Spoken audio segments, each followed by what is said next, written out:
Φάση που άνοιξε τον Πανθρακικό είναι ένα φάουλ που κέρδισε ο Πανθρακικός, ο Ρομπέρτο εκτέλεσε εκεί, ο Νασούτη κατάφερε να αποσοβήσει τον κίνδυνο. Στο 24ο λεπτό ο Τζόνσον βγαίνει στην αντεπίθεση, όμως λίγο το νερό, λίγο και η προσπάθεια των αμυντικών καταφέρνει να αποσοβήσουν και εδώ τον κίνδυνο και ο Ρόκα βέβαια να κρατήσει το 0.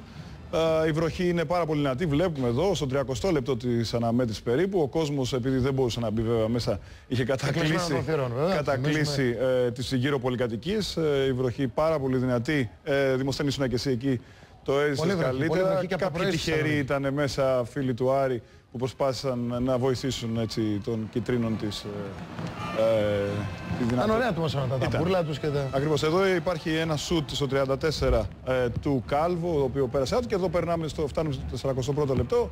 Το λάθος εδώ του Πέσκοβιτς και το γκολ του Παπουλή. Ο Παπουλής, ο οποίος έκανε ένα ιδανικό ντεμπούτο με τη φανέλα του Πανθρακικού. Ανοίγει το σκορ στο 45ο λεπτό. Δεύτερο γκολ του Παπουλή ήταν αυτό. Ήταν το δεύτερο γκολ. Δεύτερο γκολ του Παπουλή με την φανέλα του Πανθρακικού. Αποκτήθηκε από τον Πυρσό Γραβενών στη χειμερινή μεταγραφική περίοδο. Ο οποίος Παπουλής θα το δούμε τώρα εδώ στο replay, και αυτός δεν ήξερε αν εκεί θα αντιδράσει σωστά ο Πέσκος. Βλέπουμε εδώ κάπου κρατάει και στη συνέχεια περνάει με ευκολία. Προσποιήθηκε αυτό, τον είδε ότι γλιστράει ο τερματοφύλακας και χάνει τον έλεγχο της μπάλας. Εδώ ο αγωνιστικός χώρος έπαιξε τον πρώτο. Βέβαια. Εδώ είναι είσοδος των ομάδων στο δεύτερο ημίχρονο. Εδώ Περικλή ο διαιτητής ελέγχει σωστά. Όχι. Για να, αν και θα τα έχουμε μετά, αλλά και όπως δεν ξέρω αν ο Νίκος θέλει να συνεχίσει, ο διαιτητής εδώ, ναι, καταρχήν μπαίνει αργοπορημένα. Εγώ το είπα και πριν, έπρεπε από το πρώτο ημίχρονο να κάνει τις κινήσεις που έπρεπε να κάνει. Εδώ πάει σε ορισμένα σημεία πάντως. Εντάξει, δεν λέω, ο κανονισμός είναι σαφέστατος. Σε ορισμένα σημεία, αν η μπάλα δεν αναπηδά, δηλαδή επιπλέει.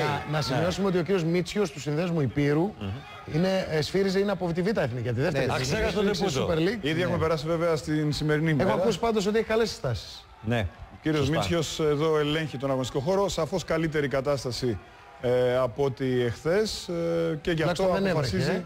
Έβρεχε ελάχιστα και γι' αυτό δεν επιβάρυνε ακόμη περισσότερο τον ήδη βάρη αγωνιστικό χώρο. Εδώ έπρεπε να ξαναγίνει τώρα να διεξαχθεί το δεύτερο ημίχρονο, Περικλή. Είναι.